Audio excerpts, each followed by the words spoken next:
এসে গেল মার্ভেলের নতুন ছবি ফ্যান্টাস্টিক ফোর ফার্স্ট স্টেপ।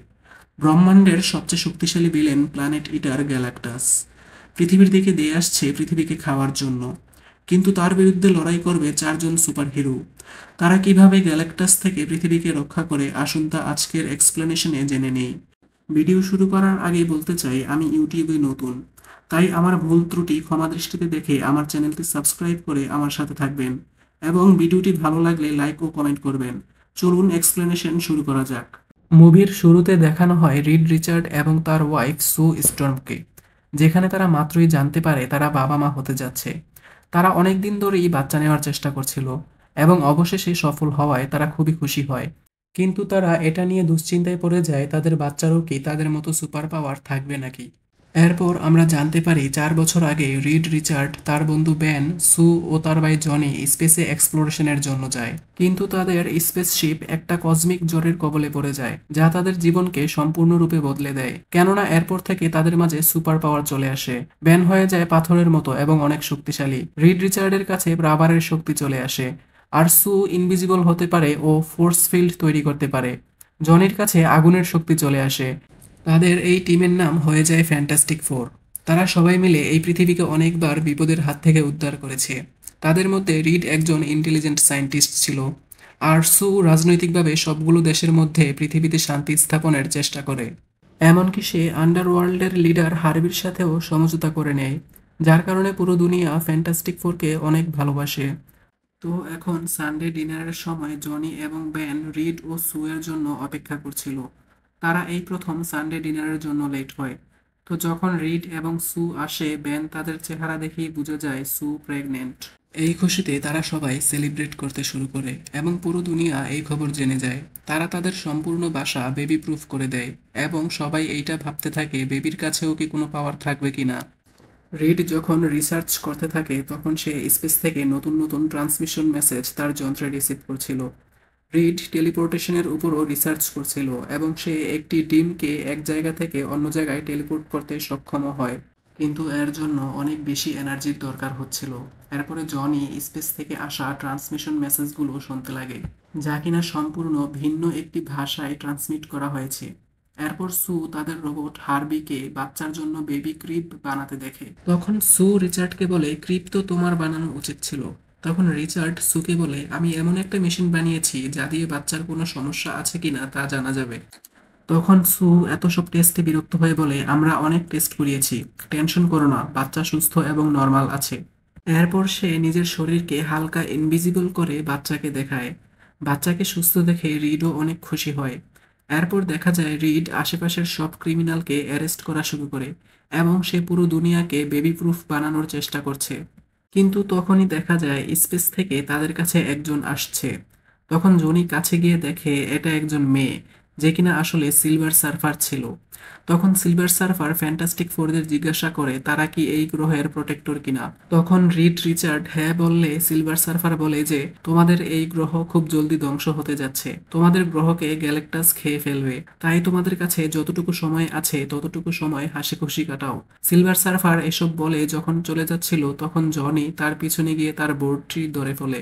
তখন সিলভার সার্ফার জনির কাছে এসে অন্য একটি ভাষায় কি যেন বলে। এরপর রিড রিসার্চ করে দেখে যে স্পেসে আরো অনেক গ্রহ ধ্বংস হয়ে গিয়েছে, আর এই সবগুলো গ্রহতেই সিলভার সার্ফার গিয়েছিল। তখন রিড বলে গ্যালাক্টাস এখানে আসার পূর্বেই আমাদের তার কাছে যাওয়া উচিত। তখন জনিস সবাইকে বলে স্পেস থেকে আসা ট্রান্সমিশনের ল্যাঙ্গুয়েজ সিলভার সার্ফারের ল্যাঙ্গুয়েজের মতোই। এরপর রিড জনিকে তাদের নতুন তৈরি স্যুট দিয়ে দেয়, যা পরে জনি স্পেসেও কিছুক্ষণের জন্য হিউম্যান টর্চ হয়ে থাকতে পারবে। এরপর দেখা যায় ফ্যান্টাস্টিক ফোরের টিম স্পেসে যাওয়ার উদ্দেশ্যে রওনা হয়। তাদের উচ্চ প্রযুক্তি সম্পন্ন রকেট দিয়ে তারা সিলভার সার্ফারের পাওয়ার ট্র্যাক করে একটি গ্রহের সামনে চলে আসে এবং তাদের চোখের সামনেই ওই গ্রহটি ধ্বংস হয়ে যাওয়া শুরু করে। তারা ওই গ্রহটির আরো কাছে যাওয়ার চেষ্টা করে। সু তার পাওয়ার এর মাধ্যমে তাদের রকেটটি ইনভিজিবল করে দেয়। তাদের চোখের সামনেই গ্রহটি ধ্বংস হয়ে যায়। ইনভিজিবল হওয়া সত্ত্বেও গ্যালেক্টাস তাদের দেখে ফেলে এবং গ্যালেক্টাসের স্পেসশিপ তাদের স্পেসশিপকে নিজের দিকে টানতে থাকে। তখন সিলভার সার্ফার তাদের কাছে এসে বলে যে গ্যালেক্টাস তাদের সাথে দেখা করতে চায় এবং এটাও বলে যে তোমাদের এখানে আসা উচিত হয়নি। এরপর ফ্যান্টাস্টিক ফোর সিলভার সার্ফারের পিছে পিছে গ্যালাক্টাসের কাছে যেতে থাকে। তখন জনি সিলভার সার্ফারকে জিজ্ঞাসা করে, তুমি ওই দিন আমাকে কি বলেছিলে? তখন সিলভার সার্ফার তাকে বলে সে ওই দিন তাকে আশীর্বাদ দিয়েছিল যাতে সে নিজের প্রিয়জনদের সাথে একসাথে মারা যেতে পারে। এরপর তারা সবাই গ্যালাক্টাসের সামনে এসে হাজির হয়। গ্যালাক্টাস একজন অনেক বড় কসমিক এন্টিটি ছিল যার নিজের ক্ষুধা নিবারণের জন্য গ্রহকে খাওয়া লাগে। গ্যালাক্টাস তখন তাদের বলে, তোমরা কি এত দূরে আমার কাছে ভিক্ষা চাইতে এসেছো নাকি? তখন রিচার্ড বলে, আমরা কথা বলতে এসেছি। তখন গ্যালাক্টাস বলে, আমি তোমাদের পৃথিবীকে ধ্বংস করব না, কিন্তু বিনিময়ে আমি তোমাদের বাচ্চাকে চাই। সে এটাও বলে, তোমাদের বাচ্চা অনেক শক্তিশালী একটি জীব, সে আমার জায়গা নিয়ে আমাকে এখান থেকে মুক্তি দিতে পারে। কিন্তু তখন রিড বলে, আমাদের বাচ্চা তো নর্মাল। এটা শুনে গ্যালাক্টাস সুয়ের দিকে তাকায়, যার কারণে সুয়ের ডেলিভারির ব্যথা শুরু হতে থাকে। কিন্তু তখন জনি গ্যালাক্টাস ও সিলভার সার্ফারের উপর হামলা করে দেয় এবং কোনো রকমে তারা সেখান থেকে পালিয়ে যাওয়ার চেষ্টা করে। কিন্তু সিলভার সার্ফার তাদের পিছু নেয় এবং একটুর জন্য সুকে ধরেই ফেলেছিল। কিন্তু তারা মুহূর্তের মধ্যে একটি প্ল্যান বানিয়ে সিলভার সার্ফারকে একটি ব্ল্যাক হোলের মধ্যে পাঠিয়ে দেয়। এরপর স্পেসের মধ্যেই সু তার বাচ্চার জন্ম দেয়, যার নাম রাখা হয় ফ্র্যাঙ্কলিন রিচার্ড। এরপর ফ্যান্টাস্টিক ফোর নিজেদের নতুন সদস্য নিয়ে পৃথিবীতে ফিরে আসে। পৃথিবীর সব মানুষ তাদের দেখে খুবই খুশি হয়। মিডিয়ার লোকেরা এসে তাদেরকে জিজ্ঞাসা করে, তোমরা গ্যালাক্টাসকে কিভাবে হারিয়েছো? তখন তারা বলে, আমরা তাকে হারাতে পারিনি, আমরা তার সাথে কথা বলার চেষ্টা করেছিলাম, কিন্তু গ্যালাক্টাস পৃথিবীকে ছেড়ে দেওয়ার বিনিময়ে আমাদের বাচ্চাকে চায়। তার এই প্রস্তাবে আমরা না করে দেই। অন্যদিকে গ্যালাক্টাস সিলভার সার্ফারকে বলে, যেভাবেই হোক আমি এই বাচ্চাকে চাই, এই বাচ্চার মধ্যে অসীম পরিমাণ শক্তি আছে। এরপর দেখা যায় রিড এবং তার টিম এটাই ভাবছিল যে তারা কি করবে এখন। তাদের কাছে এই সমস্যার কোনো সমাধান ছিল না। গ্যালাক্টাস তাদের চিন্তার থেকেও অনেক বেশি শক্তিশালী ছিল। রিড এটা ভেবেই ভয় পাচ্ছিল যে এই প্রথম সে কোনো সমস্যার সমাধান খুঁজে পাচ্ছে না। যখন জনি তার এবং সিলভার সার্ফারের মধ্যকার কনভারসেশন সবাইকে দেখায়, এরপর সে বলে, এখন যেমন আমি একটি মেসেজের অর্থ বুঝতে পেরেছি, তাই আমি বাকি মেসেজের অর্থগুলোও ডিকোড করতে পারবো। আর অন্যদিকে দেখা যায় পুরো পৃথিবীর মানুষ ভয়ে আতঙ্কে রয়েছে এবং অনেক মানুষ ফ্যান্টাস্টিক ফোরের বিপক্ষে চলে যায়, কেননা তারা এটা ভাবে পুরো পৃথিবীর বিনিময়ে তারা তাদের বাচ্চাকে দিল না কেন। তখন রিড বলে, আমার চোখের সামনে আমি আর কোনো উপায় দেখতে পাচ্ছি না। এটা শুনে সু বলে, আমি কখনোই আমার বাচ্চাকে দেব না। তখন রিড বলে, চিন্তা করো না, আমিও দিব না। এরপর সু তার বাচ্চাকে নিয়ে বিল্ডিংয়ের নিচে থাকা মানুষদের কাছে যায়। তখন সু সবাইকে বলে, এই পৃথিবীর জন্য আমি আমার বাচ্চাকে স্যাক্রিফাইস করতে পারবো না এবং আমার বাচ্চার জন্য আমি পৃথিবীকে স্যাক্রিফাইস করতে পারবো না। তাই আমরা সবাই মিলে কোনো না কোনো একটা উপায় বের করব এবং যে করেই হোক গ্যালাক্টাসের বিরুদ্ধে লড়াই করব। এরপর রিডের মাথায় একটি বুদ্ধি আসে এবং সে বলে, আমি আমার টেকনোলজি ব্যবহার করে পুরো পৃথিবীটাকেই এক জায়গা থেকে আরেক জায়গায় সরিয়ে ফেলবো। সে এটা করে পৃথিবীকে এত দূরে নিয়ে যাবে যাতে করে গ্যালাক্টাস কখনোই তাদের কাছে যেতে না পারে। তাই এর জন্য তারা পৃথিবীর বিভিন্ন জায়গায় বড় বড় টাওয়ার বানানো শুরু করে। এসব টাওয়ার বানাতে তাদের অনেক রিসোর্স এবং এনার্জির দরকার হয়। তারপর দেখা যায় রিড ফ্র্যাঙ্কলিনের সাথে কথা বলছিল এবং বলে, আমি তোমার শক্তি সম্পর্কে কিছুই জানি না এবং জানার চেষ্টাও করব না। যখন সময় আসবে তখন তুমি নিজেই আমাকে জানিয়ে দিও। এরপর দেখা যায় জনিও সিলভার সার্ফারের ল্যাঙ্গুয়েজ ডিকোড করার কাজে লেগে পড়ে। এরপর পুরো পৃথিবীকে ট্রান্সপোর্ট করার সময় এসে পড়ে। তারা সবগুলো টাওয়ার অন করে দেয় এবং কাউন্টডাউন শুরু হয়ে যায়। ঠিক তখনই সেখানে সিলভার সার্ফার চলে আসে এবং সে সবগুলো টাওয়ারকে একে একে ধ্বংস করে দেয়। এরপর জনি সিলভার সার্ফারের সাথে ফাইট করার জন্য যায় এবং সে সিলভার সার্ফারের কথাকে ডিকোড করতে থাকে। তখন জনি জানতে পারে সিলভার সার্ফারের আসল নাম শেয়ালা বাল। জনি তার সাথে তার এই ল্যাঙ্গুয়েজে কথা বলতে থাকে এবং সে এটা জানতে পারে সিলভার সার্ফার একটি সায়েন্টিস্টদের প্ল্যানেট থেকে এসেছে। কিন্তু গ্যালাক্টাস একদিন তার গ্রহকে ধ্বংস করতে আসে, তাই নিজের গ্রহকে বাঁচাতে গ্যালাক্টাসের গোলামি করতে শুরু করে। এরপর জনি ওই সবগুলো ট্রান্সমিশনের অর্থ ডিকোড করে তার সাউন্ড সিলভার সার্ফারকে শোনালে সে শুনতে পায় শুধু তার গ্রহের মানুষ তাকে ধন্যবাদ জানালেও বাকি সব গ্রহের মানুষ আর্তনাদের চিৎকার করছে। সিলভার সার্ফার এগুলো সহ্য করতে না পেরে সে আকাশে চলে যায়। তখন জনিও হিউম্যান টর্চ হয়ে তার কাছে যায় এবং তাকে বলে, তুমি যেমন তোমার প্ল্যানেটকে বাঁচিয়েছো ঠিক তেমন এটাও আমার প্ল্যানেট এবং এই প্ল্যানেটকে আমি বাঁচাবো। তখন জনি সিলভার সার্ফারকে বলে, তুমি ফ্র্যাঙ্কলিনের জায়গায় আমাকে নিয়ে যাও। কিন্তু সিলভার সার্ফার বলে, এটা সম্ভব নয়, তোমরা বাচ্চা নিয়ে যত দ্রুত সম্ভব এখান থেকে চলে যাও, অন্যদিকে রিডের মাথায় আরও একটি আইডিয়া আসে। সে বলে আমাদের গ্যালাক্টাসকে এখানে নিয়ে আসতে হবে।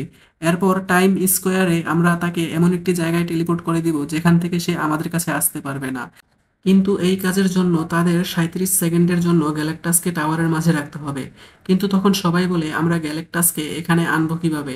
তখন সু বুঝে যায় রিড তার বাচ্চাকে ব্যবহার করতে চাচ্ছে, যা শুনে সবাই বলে এটা একটা বাজে প্ল্যান।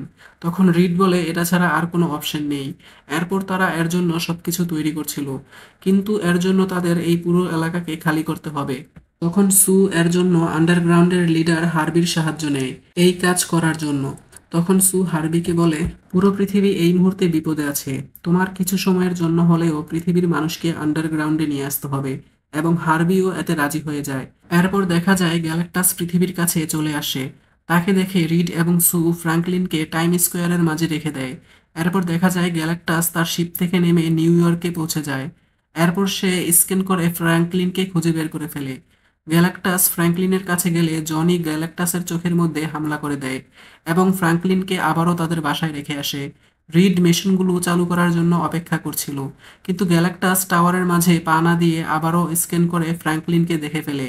এরপর সে সেই দিকে যেতে থাকে, কিন্তু তখন ফ্যান্টাস্টিক ফোরের সব সদস্যরা মিলে গ্যালাক্টাসকে আটকানোর চেষ্টা করে, কিন্তু তাদের সব চেষ্টাই বৃথা হয়।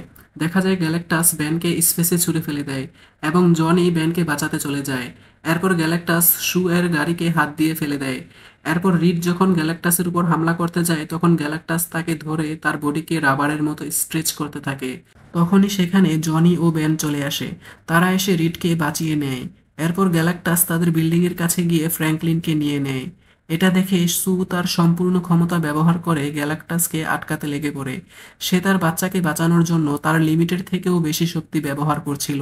সে গ্যালাক্টাসকে তার ফিল্ড ফোর্স ব্যবহার করে টাইম স্কোয়ারের মাঝে ধাক্কা দিয়ে ফেলে দেয়, কিন্তু রিড তাকে অতিরিক্ত শক্তি ব্যবহার করতে না করে।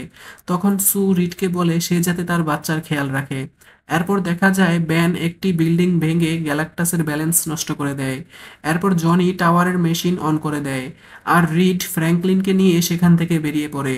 এরপর সু তার সম্পূর্ণ শক্তি ব্যবহার করে গ্যালাক্টাসকে সেখানে আটকে রাখার চেষ্টা করে, কিন্তু তারপরও তারা গ্যালাক্টাসকে টেলিপোর্ট করতে পারছিল না। তারপর দেখা যায় জনি তার নিজেকে স্যাক্রিফাইস করার জন্য এগিয়ে যাচ্ছিল, কিন্তু তখনই সিলভার সার্ফার এসে জনিকে থামিয়ে দেয় এবং সে জনির জায়গায় নিজেই গ্যালাক্টাসকে ধাক্কা দিয়ে সেখান থেকে টেলিপোর্ট হয়ে যায়। এরপর সবাই দৌড়ে সু এর পাশে চলে আসে। তারা এসে দেখে সু মারা গেছে। এরপর দেখা যায় ফ্র্যাঙ্কলিনও কান্না করা শুরু করছে। এতে রিড ফ্র্যাঙ্কলিনকে তার মায়ের উপর রেখে দেয়। তারপর আমরা প্রথমবারের মতো ফ্র্যাঙ্কলিনের পাওয়ার দেখতে পাই।